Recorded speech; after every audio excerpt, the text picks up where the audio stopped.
Hi Vincent Hall painters. Today we're going to start a video demonstration of the lesson that I sent as a PDF file, which is abstract realistic painting. Now that sounds like an oxymoron. How can something be both abstract and realistic at the same time? The idea is to take an abstract painting background and then paint something realistic on top of it. So instead of worrying about getting that perfect muted background for a portrait or trying to make everything look hyper realistic, more like a photo, this is going to give you a very painterly quality, whether you're using pastel, watercolor, colored pencil, even if you wanted to go on top of it, acrylic or oil.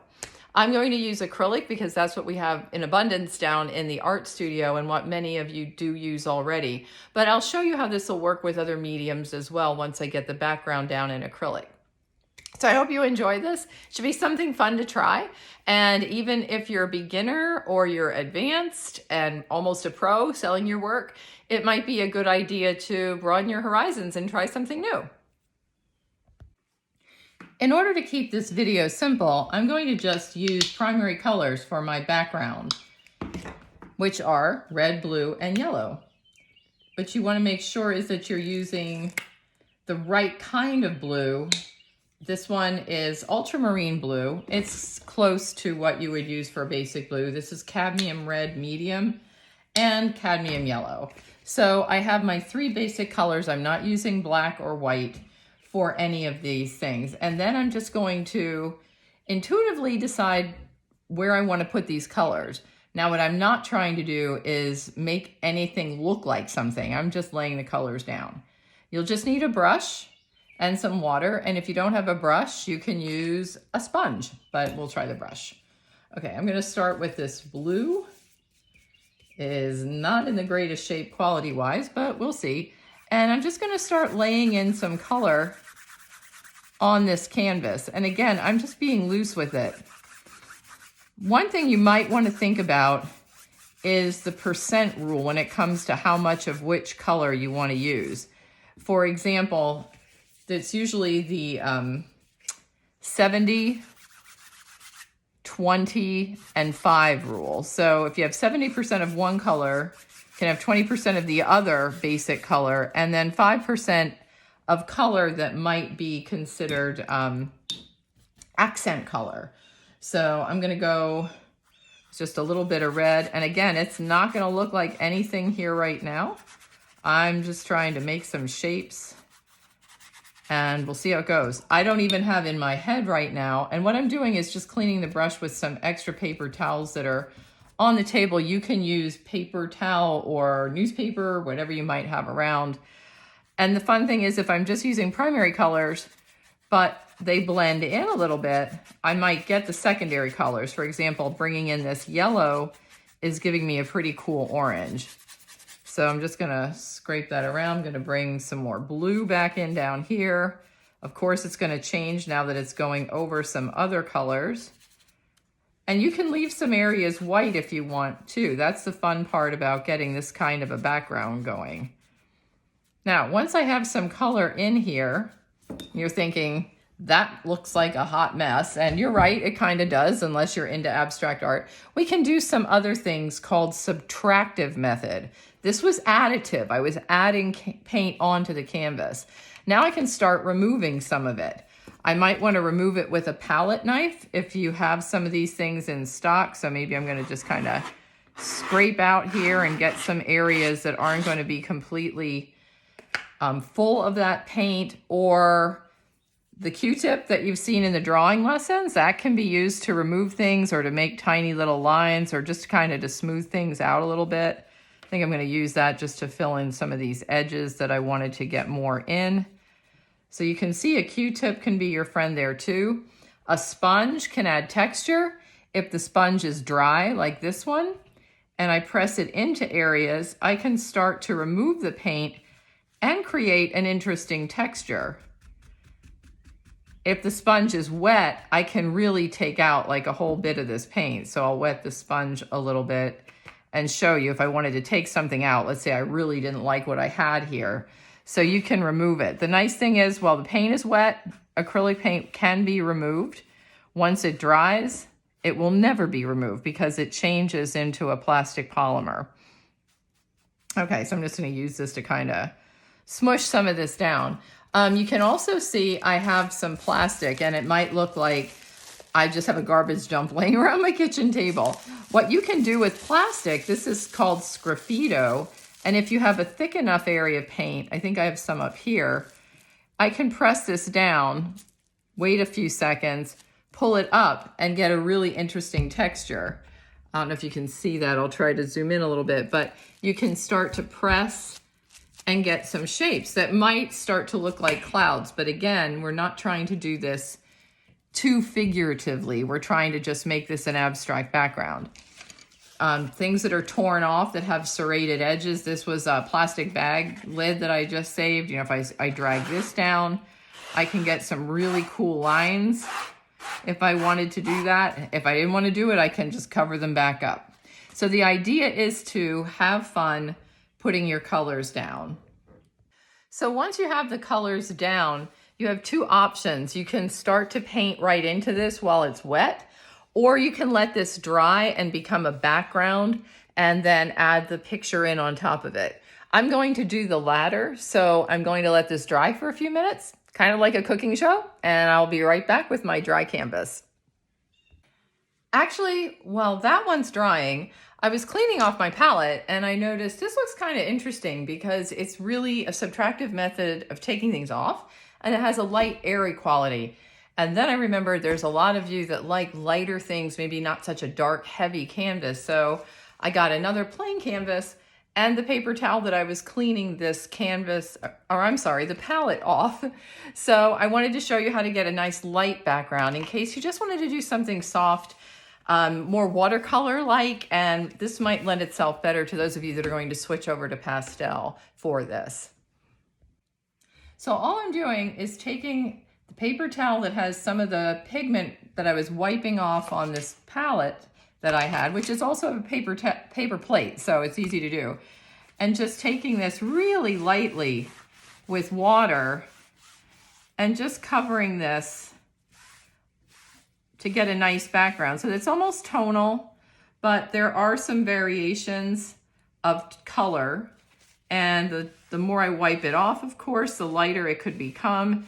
So if you just want to dip your toes into doing abstract, kind of like these stripes, they're sort of working for me here. Maybe bring in a little more blue up here. You just kind of wipe the canvas and let it be just a nice toned background. This counts too. It doesn't have to be very heavy. So now we've got a light one I'm going to let dry and the dark one, and we'll be right back. Alrighty, so my canvases have had time to dry, and I'm going to work first on the darker version, the heavier background, the abstract background. And while they were drying, I was thinking about what subject matter I wanted to do. And I was thinking, since I'm videotaping this today, which is Easter Sunday, I found a picture of some Easter lilies that I'll try to put on this darker background. But I'm going to change some of these whites on the flowers to incorporate some of the colors that you see behind my picture. I also created a palette. Now this, I'm saving paper plates, like we're saving all of everything these days. So this is all dry paint here, it won't matter. But I just did a ring of the different colors I'd like to use. I also included white and black so I can do my tints and shades of the different colors. I have my reds, yellows, blues, but I also added the secondary colors. So now I have orange, purple, and green as well. So I'm going to take this palette and my arsenal of brushes. I have some flat ones, I have a bright, I have a round, and a detail brush. And we'll see what happens here. So let's get started. I'm going to get started by just picking up a basic brush. This is a bright brush, which means it has a flat edge, but it has longer bristles. And what I'm going to do is block in the stem. Now you can see this is a horizontal picture. I'm painting vertically, so I'm going to just extend this stem down because I wanted more of that. So if I just I'm going to just rough it in where I want it to go in this picture and how far up. And you can barely see where it is. I'm using a very watered down amount of paint because I'm just trying to block in roughly where I see the leaves And I'm going to do a lot more to this, but this is just that loose kind of get everything started mode that we're in and figure out where I want the stems for these lilies to come out as well. And there's this really interesting larger leaf in here, so I'm just going to kind of rough it in and kind of leave that be. I'm going to switch brushes, and this brush is a round brush. It's a small, I'll hold it here, maybe you can see it better. So I'm going to get a little more detail with this, and I'm going to rough in with white where these lilies are. You might be able to see this better on the canvas. I'm sure you can see this a lot better than the green. And just try to play around with what I'm seeing as these lily shapes. Now I'm going to blend in a lot more color to this as I go along. I'm just trying to rough in the idea of what these different lilies look like. And there's a little curly Q right there. And let's see, this one has a little bit of a curly Q there. Then there's another petal in here. Sometimes it helps to talk to yourself to see what you're looking at. And again, you can change these things up a little bit. I'm changing the angle on this one because I don't have the same exact structure that this one was. Here, there's a background, or sorry, a lily facing the background. So I'm just gonna kind of rough that one in, get a little more water so I can do this looser. And I'm just really getting the basic shape. This is not detail work. And for those of you in my painting class, we all know how we get frustrated at paintings pretty quickly. I'm not even at the 50% mark yet. So as you can tell, this would be a long way from done. And then this last lily down here. And you'll notice different paints have different viscosities. This white is titanium white acrylic, and it's really thick. So it's filling in this pretty opaquely, maybe more so than I want, but the beauty is I've got a lot. That's kind of cool how I picked up some of that green that was still wet. I'm happy with that because I don't want it to just look like stark white, or what was the point of doing this abstract background? It's just going to look like, you know, I had to paint over something, so I did. We want to incorporate these colors. If you were reading my PDF file that I sent, it talks about Gestalten and how we're trying to use the parts of the whole to unify the painting. I know that might sound like a lot of psychological mumbo jumbo, but what we're trying to get at is parts of the whole.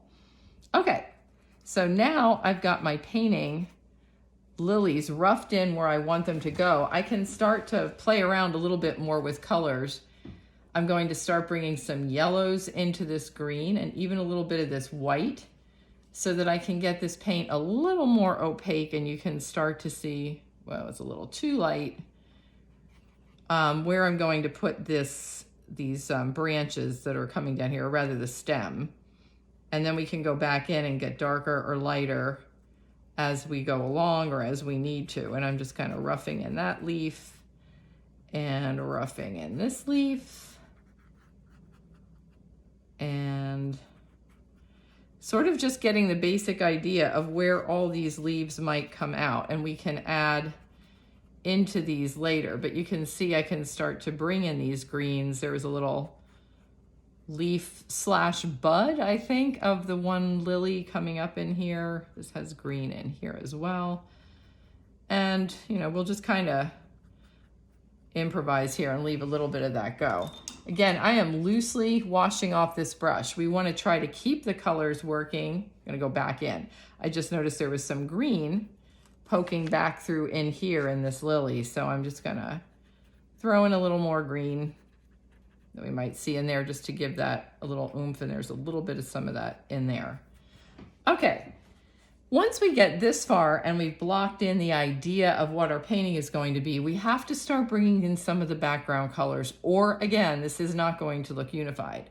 So even though it's not there, I'm going to bring in a little bit of the red mixed in with some white, but I'm going to start to blend in and give a little bit of color and depth into this lily right here, just to start off so that it looks like I have some of my background colors showing through.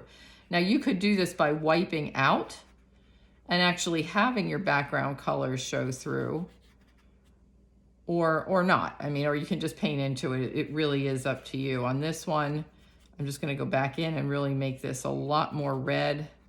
Again, just because I'm using a lily to start off with doesn't mean it has to stay white. And when we're painting with white, we want to remember there's actually very little things that are true white. A lot of things are colors. Now I can go back in with my blue. Here's the blue that I was using before, the primary blue. And I'm just going to start adding this back in to get a little bit more of the neutral tones. And again, this is all rough. I'm not doing any detail yet, so fear not. I know some of my very realistic painterly friends are going, what in the world is this going to look like? Well, hopefully it'll look okay.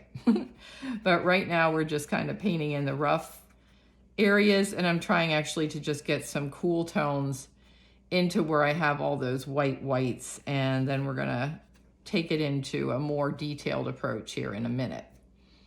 Okay, I'm gonna let this dry. If you were in the painting studio, you know right now we'd probably be at the I get out the hair dryer and make a lot of noise part, but in order to just keep things moving along, I'm gonna let that dry and go back in and get some of the highlights and shadows on my leaves. So I'm going back in here, I'm going here. Oh, I just noticed there's another cool little leaf down here.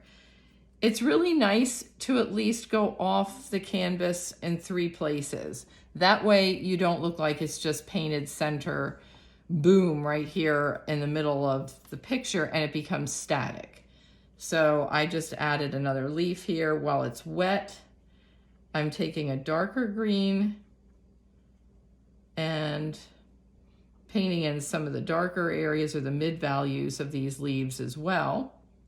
And then what I can do is take this little bit of black, add it to my green, add a little red to my green, and I'm going to get a really nice dark green here.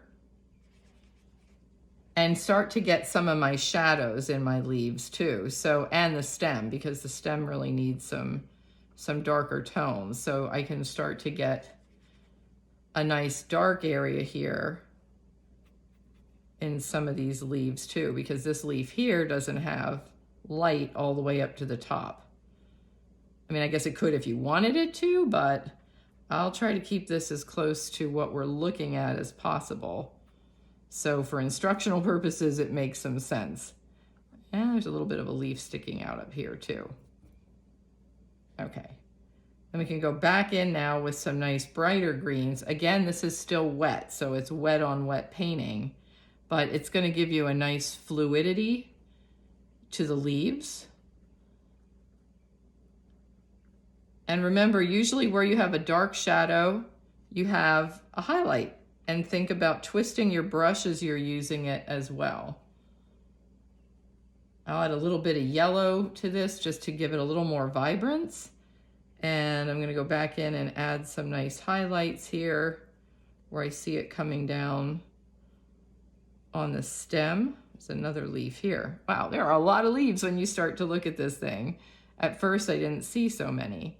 This one I changed up. I made it a little lighter, but I thought that might be more fun to put it in that way. And I also curved it more. And this one, I'm letting it touch the bottom. And this one up here has to go a little bit lighter, as does here. And then I'm going to take a teeny little detail brush with just white and run this here and there along the edges just to give these things a little more pop as they come up and out of the stem of the plant. And this one you can be intuitive with too. This is almost like drawing, you know, with a brush, just kind of here and there, adding a little bit of white.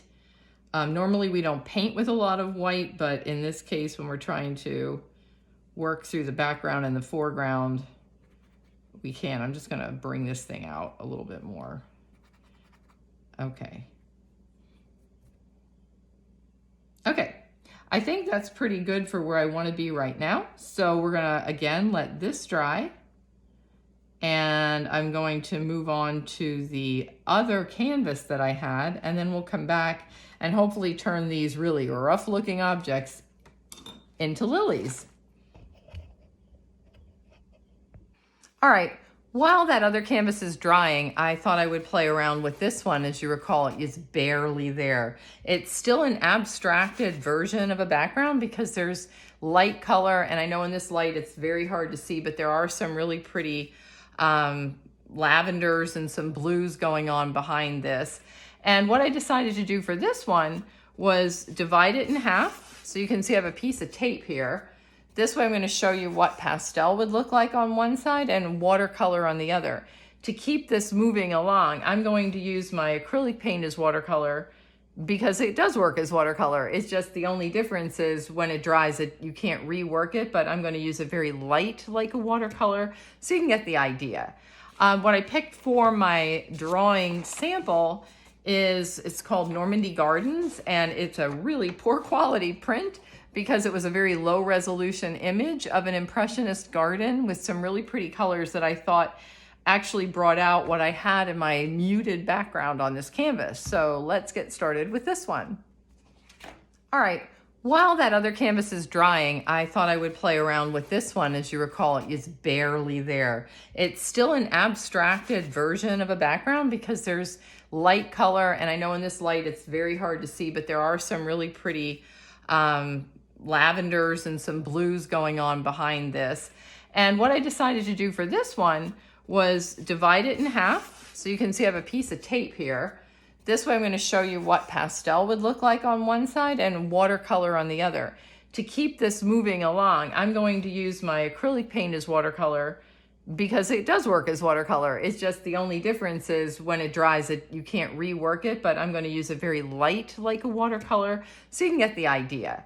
What I picked for my drawing sample it's called Normandy Gardens, and it's a really poor quality print because it was a very low resolution image of an impressionist garden with some really pretty colors that I thought actually brought out what I had in my muted background on this canvas. So let's get started with this one.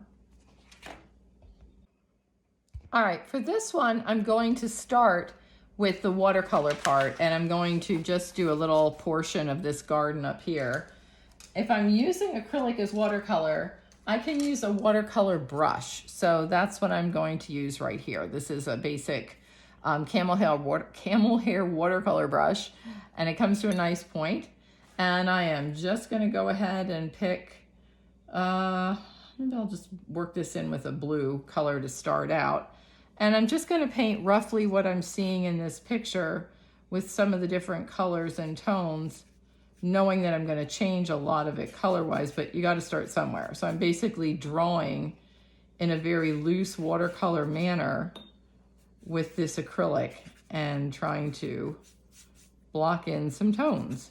I mean, you can use a different brush if you want. Since it's acrylic, I could absolutely go with my heavier brushes, but just for the sake of demonstration, I'm sticking with this. Okay, so I'm switching into some greens because there's a lot of greens and yellows up here in the background.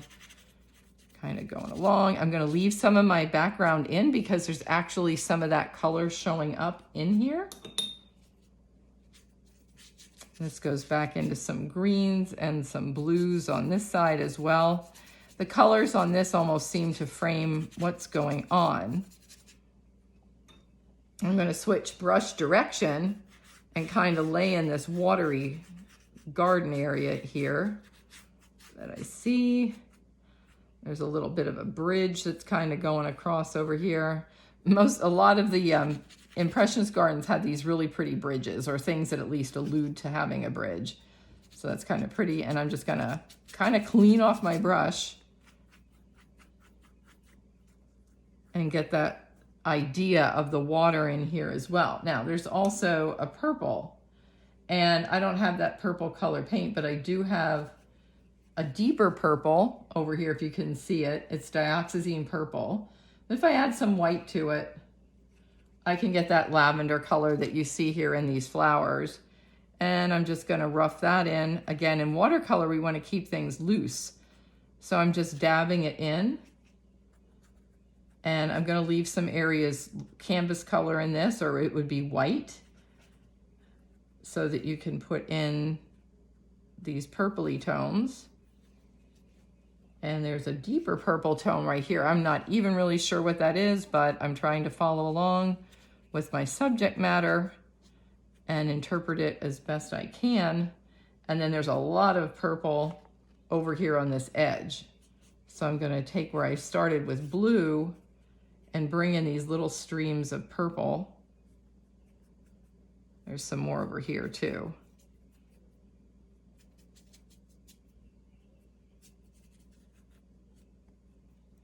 And then I'm going to kind of let this dry. I'm just going to streak some of this out because I think I'm going to change this a little bit and leave more of that looking like water with things coming on top of it. Now, since this is being treated like watercolor, if I take water, and then again, go back to our reductive process, I can remove some of this paint here so that I can get the idea more of water in the background and less of just constant paint strokes. So use something else maybe besides a brush for some of this. So now I'm going to let this dry, move it up a little bit, and try the same thing with pastel. I have a nice set of pastels here. If any of you know Maureen Kammer, she is an amazing pastel artist, so I hope I don't do a disservice to the medium with this. This is not my medium that I use professionally as much, but I do enjoy pastel. So I have canvas, which isn't a traditional pastel medium, but it will hold because there's a tooth. And what I'm going to do is just start blocking in some of my colors. Now it's going to flake a lot more than I would expect if I were on canvas paper or on pastel paper, I'm sorry. But you can see here, it's actually working quite well. I'm getting some really beautiful, I'll move my arm, sorry, I was holding up that paper. So you can see the different colors getting laid in here with the different pastels. And I'm just trying to get a couple of different tones here so you can see the bottom. It's almost like I'm doing the bottom version of this painting here and the top version here. So I guess that's how that's gonna turn out, which works. And then we'll go in with some blues down in here. And in pastel, if you wanna get in a bigger area, use the side of the pastel and then you can blend it in. You can blend it in with a variety of things. You can use a piece of paper towel, like I'm using right here, and go a couple different directions because in canvas, we're just trying to lay in an area. This works fine. Or you can use blending, the blending stumps. I have a new pack here I haven't opened yet. I'm not going to use those right now for this because this is working out just fine for what I want it to do. And you can always do the old blow the dust away thing if you want to. So now that I have some basic areas here, I can start to come in with my purples. And you can see I'm using short little strokes with the pastels because I want to lay in the pigment, but I also want to create texture. And the beauty of pastel painting, as Maureen will tell you, and I hope when we get back, you all take advantage of her workshops that she's going to do because she's a phenomenal pastel painter, and go back in and start to lay in color on color. And I'm not blending too much. I want to really build up this pigment. And you can see here, I'm adding even some more tones of the greens and whatnot, and then maybe getting in some cooler blues. So I'm laying in a couple of the blues in darker areas here too. So not all of this is going to get blended away with the paper towel. I'm going to leave some of these areas textural. I don't know if you can see this here, but it's starting to build up some of these flower tones that are over here. And that's the idea of what we're trying to do with the pastel. So again, I have a toned background and I'm trying to work out some areas in these, and I'm going to let all of this dry and we'll come back to it in a few minutes and you'll get to see the progress. Back again while we're waiting for that landscape watercolor / pastel project to dry. I'm back to the lilies, and while we were waiting, I went ahead and worked in a little more detail into this, so you can see I've started to add some of the tones. But what I wanted you to notice is that I'm bringing in some of the colors from the background into the foreground. So here where I had this scratchy yellow coming in, I've added some yellow lights into the green of the stem of the plant and the leaves. So I'm really getting a little more expressive, but it still should have a realistic vein. Where there were more blues, I've added deeper blues that I'm going to soften out. But I just wanted you to see how you can start to add in these different tones from the background. Another key thing that I did was bring back in the red and redefine where I made a little mistake. Everybody makes mistakes when they're painting or things that they don't like. So I started to paint the background in, or the negative space, as it would be called, to redefine the shape of some of the leaves on these lilies that I didn't like. So now what I'm going to do is start to do a little bit of the detail work so you can see where this is headed and start to put in some of the interior of the flowers and hopefully get to that point where I'm about 90% done. So we'll see. Alrighty, so this is where I move into my detail brush. It's a small brush. You might like a flat detail brush. I like one that has a little bit of a rounded edge. I'm just using the water to pull it back to a point. And I'm going to start bringing in the white because these lilies do have a lot of white in them. And I feel like I can almost draw with the white now to try to get where I want these petals to bend a little bit more and start to show some of that so that it doesn't look like just one big old blob. So yes, I am using direct white. Of course, if your subject matter isn't white, you wouldn't be doing that. You'd be using the detail color with whatever your subject matter happens to be primarily a color of. So I'm just starting to flesh this in. Now what I'm going to do here is take this dry brush and start to push it into this other paint. This technique, as a reminder, is called scumbling. It's where I'm using a dry brush, very little water, and I'm just kind of softly pushing the paint in. When we get back to the pastel, you'll see that this is a very similar technique, and it gives an almost pastel-like look to things. And I'm going back in here with the pure white, getting this in. This is a much heavier approach, but I need to do that in order to start to develop some definition of form, because right now it's lacking some of that. Hopefully you're able to see how I'm getting some of these things to come into play. And I'm just going to leave some of the brush strokes. Again, I turned my lily. This is a much more horizontal lily, and I turned mine up to better fit the canvas, so it is going to change somewhat, but it should still get the idea across. All right, and I'm just going to continue with this and just start taking this white in this scumbly approach. See, I'm pushing the brush around like stumble, scumble, same kind of thing.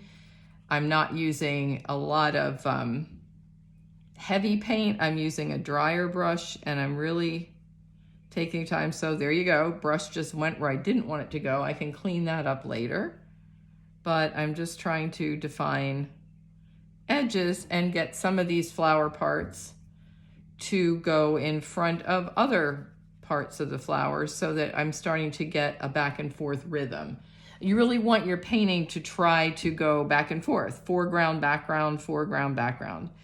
One of my painting professors, I think it was very sage advice, had said, always clean off your brush by using the paint that's on it somewhere else in the painting. So that does make sense. And since my background is so heavy, I'm going to start cleaning off my whites somewhere in my background here, because why not? And that's what we're trying to do.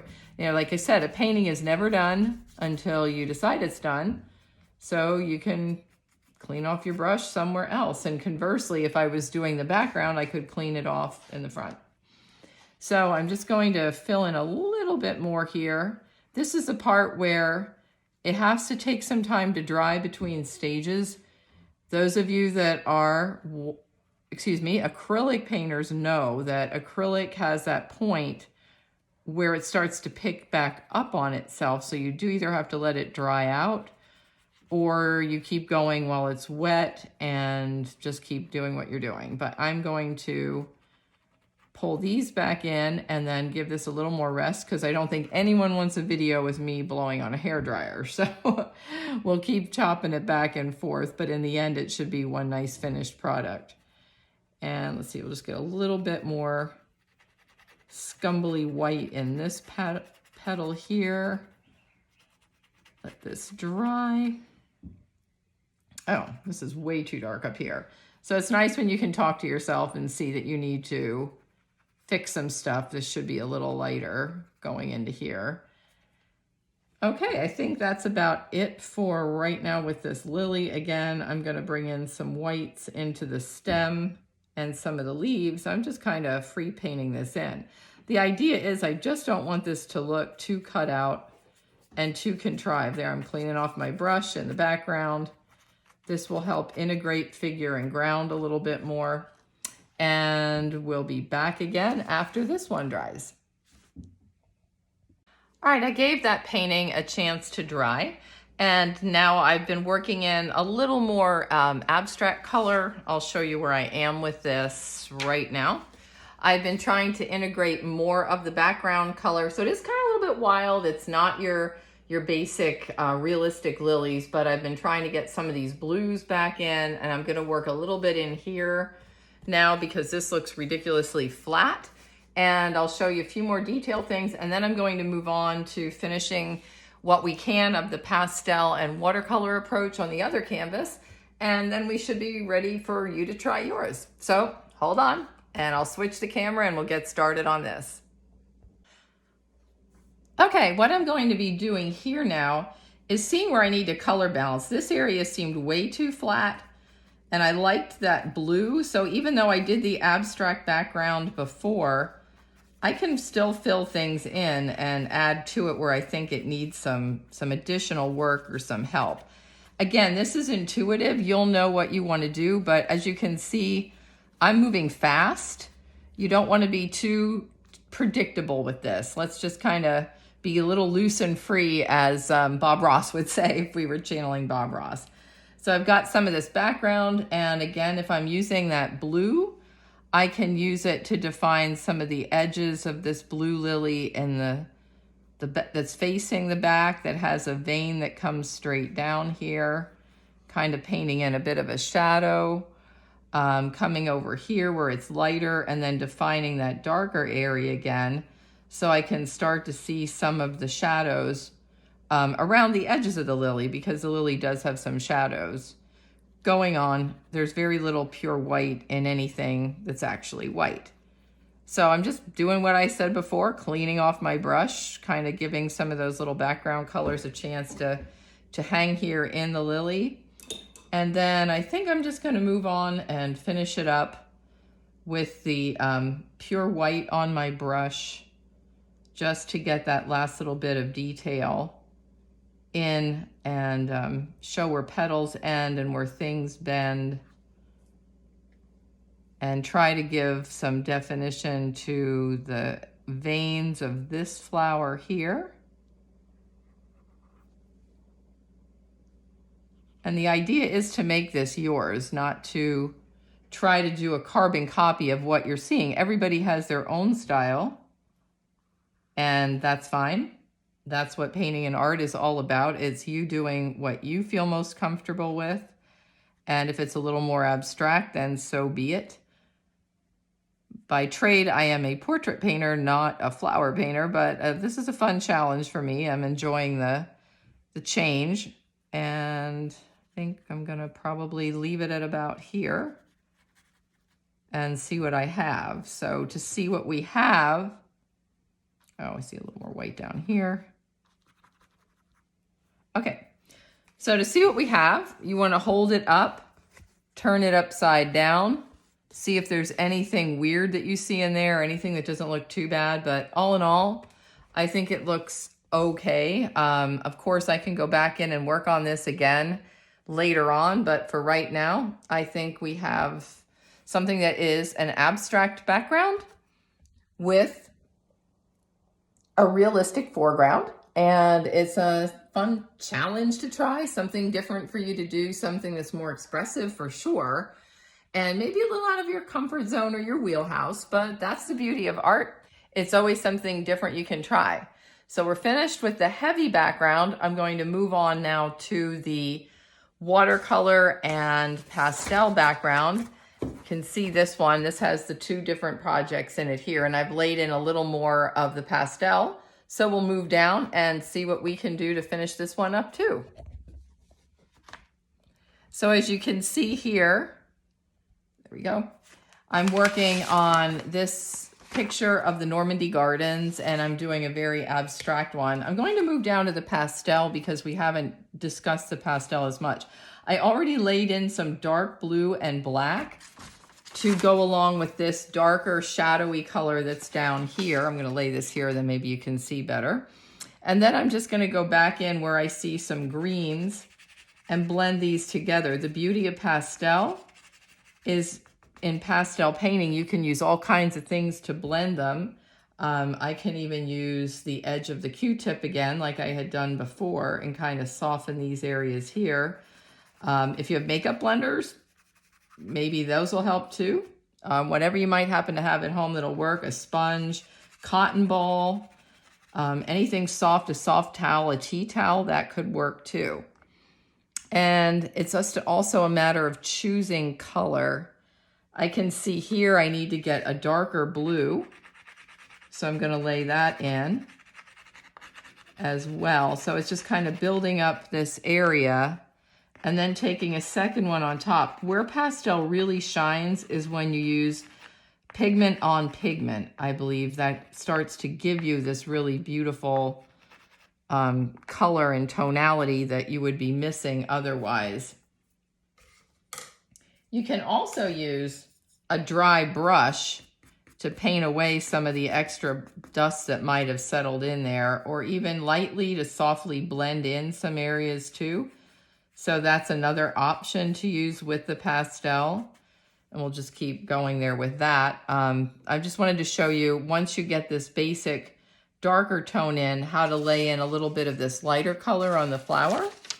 And then we'll call this video a day so that you can get started on yours. I'm making small dots in different directions. This is going to give the illusion of petals in the pastel. And I'm switching colors. I'm going to go in with a bit of a lavender underneath some. So different dots going different directions is going to start to give you that sensation of color.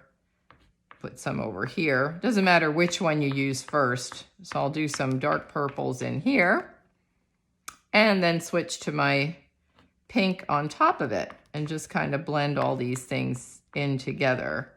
And that'll start to give you areas that have texture that show up inside of these other areas. Just kind of going around there a little bit so you can see that. I see there's a little more green that needs to come up in here. A little bit of green right here too. And of course there's more green all the way through here, but like I said, I don't want this video to be 3 hours long. I want to give you a chance to try your hand at this too.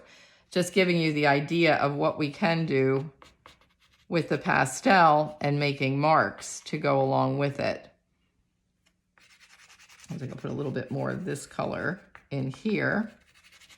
I always hate to just leave things, but okay. And then I can use white pastel to add a little more emphasis on some of these, give some light and highlights to where the sun might be hitting things. And also use the white as a blender, just like colored pencil. For those of you that have used the Prismacolors, you know, you can use the white as a blender in there too. And we can start to show some of the different areas of highlights and shadows in the pastel.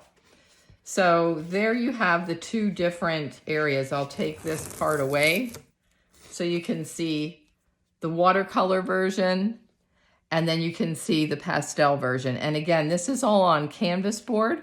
You can use paper. Acrylic paint works on paper as well. So it's interchangeable. Whatever you happen to have at home, that'll work fine. I hope this gave you some ideas on things you can try. I recommend the pastels if you're going to use them. The softer that you can get them, the better. There's different brands. Everybody has their favorites that they might like to use. If you don't have a lot of art materials at home and you're thinking you might like to get some, there are different places online you can order.